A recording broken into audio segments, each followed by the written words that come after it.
Breaking news এখন থেকে আপনার ফেসবুক প্রোফাইল বা প্রোফাইল টাইপ বেস্ট যেটাই আছে বা নর্মাল পেজ, ফেসবুক কিন্তু নিজে থেকে রেকমেন্ডেশন করবে বা রেকমেন্ড করবে মানুষকে, মানে আপনার অপরিচিত মানুষকে। ধরেন আপনাকে কেউ ফলো করে নাই, সে তার কাছেও কিন্তু আপনার ভিডিও বা রিলস বা ফটো বা যেটাই আপনি আপলোড করেন সেটা কিন্তু পৌঁছাবে। তো দেখেন এটা কিন্তু আমার প্রোফাইল টাইপ পেজ, এখানে কিন্তু আমি প্রোফাইল টাইপ মানে মেন প্রোফাইল, এখানে কিন্তু আমি কোনো কিছু আপলোড করি না, জাস্ট ছবি আপলোড করা হয় অনেকদিন পর পর। তারপরে দেখেন রিচ এঙ্গেজমেন্ট কত হাই। তো আমি একটু নিচের দিকে আসি যে এটা আমি কিন্তু অবশেষে পেয়ে গেছি যে প্রোফাইল রিকমেন্ডেশন। আপনাদের যদি প্রোফাইল টাইপ পেজ হয়, মানে নর্মাল যে প্রোফাইলটা টার্ন অন প্রফেশনাল মোড করার পরে যে পেজটা হয় সেখানে যদি হয়, তাহলে আপনারা প্রোফাইলে ঢুকে সি ড্যাশবোর্ডে ঢোকার পরে এখানে প্রোফাইল রিকমেন্ডেশনের যে অপশনটা আছে এটাকে চেক করবেন। চেক করার পরে অবশ্যই আপনারা যদি পান তাহলে তো ভালো, আর না পেলে কি কি করতে হবে সেটা আমি বলতেছি। আর এটার কাজ কি এটা আমি এখন একটু দেখাবো। তো এটা দেখার জন্য আমি জাস্ট এটাতে ক্লিক করলাম। ক্লিক করার পরে নিচে যদি এসে এখানে যদি আমরা দেখি, এখানে বলতেছে প্রোফাইল রিকমেন্ডেশন সবকিছু সাকসেসফুল।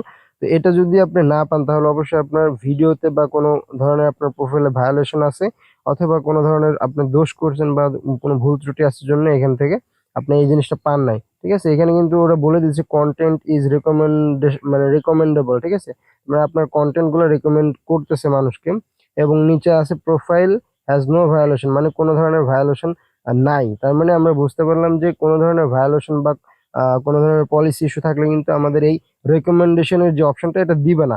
তো এটার এখন কাজ কি সেটা আপনারা দেখি চলেন। তো আমরা ফেসবুকের বাইরে চলে যাই, একদম হোম পেজে চলে যাই। হোম পেজে আসার পরে এখান থেকে বিভিন্ন আমি দু একটা পেজ খুঁজে বের করি। আমি স্ক্রল করতে করতে ধরেন এই যে দেখেন, এটা কিন্তু আমি যে এই ভাইয়ের প্রোফাইল বা পেজটা কিন্তু আমি ফলো দিয়ে নাই, কিন্তু তারপরে কিন্তু আমাকে সাজেস্টেড পাঠাচ্ছি। এই যে এখানে লেখা আছে সাজেস্টেড ফর ইউ। ঠিক আছে, এই প্রোফাইল রিকমেন্ডেশনের কারণই হচ্ছে যে এইটা, এই ভাই হয়তো তার পেজে প্রোফাইল রিকমেন্ডেশনের যে অপশনগুলো সেগুলো সব ইনেবল করে রাখার জন্য আমি কিন্তু তার ফলোয়ার না হওয়া সত্ত্বেও তার প্রোফাইলটা আমার সামনে বা তার ভিডিওটা আমার সামনে আসছে। এরকম আরো কিন্তু অনেক পেজ বা প্রোফাইল পাবো। দেখেন এই যে এই পেজটা দেখেন, আপনারা একটু লক্ষ্য করে দেখেন, এখানে কিন্তু লেখা আছে সাজেস্টেড ফর ইউ।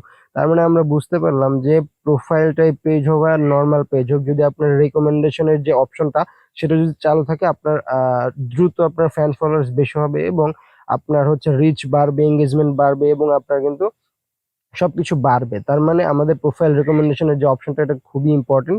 তো এটা পাওয়ার জন্য আপনারা প্রোফাইলে আসবেন। প্রোফাইলে আসার পরে যদি আপনার প্রোফাইল টাইপ পেজ হয়, জাস্ট সি ড্যাশবোর্ডে ক্লিক করে দেবেন। সি ড্যাশবোর্ডে ক্লিক করার পরে এখানে আপনারা নিচের দিকে এই অপশনটা পেয়ে যাবেন। এখানে নেটওয়ার্কের জন্য আমার নিচে একটু লোড হতে সমস্যা হচ্ছে, তো আশা করি আপনারা বুঝতে পারছেন যে আসলে প্রোফাইল রেকমেন্ডেশনের কত গুরুত্ব। ঠিক আছে, তো আশা করি আপনারা চেক করবেন। চেক করে যদি প্রোফাইল রেকমেন্ডেশনের অপশনটা না পান তাহলে অবশ্যই আপনারা আগে চেক করবেন আপনারা কোন কোন ভিডিও আপলোড করছেন বা রিলস আপলোড করছেন সেগুলোতে কোনো ভায়োলেশন বা পলিসি ইস্যু আছে নাকি। যদি থাকে সেগুলো ডিলিট করে দিতে হবে এবং আপনার পেজটা একদম সম্পূর্ণ ক্লিন রাখতে হবে, মানে কোনো ধরনের পলিসি ইস্যু থাকতে পারবে না।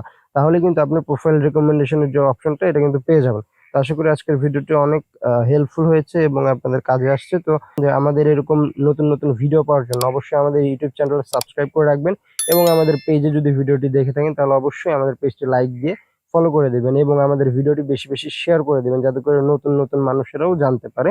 তো দেখা হবে নতুন কোনো ভিডিওতে। সে পর্যন্ত ভালো থাকুন, সুস্থ থাকুন। আল্লাহ হাফেজ।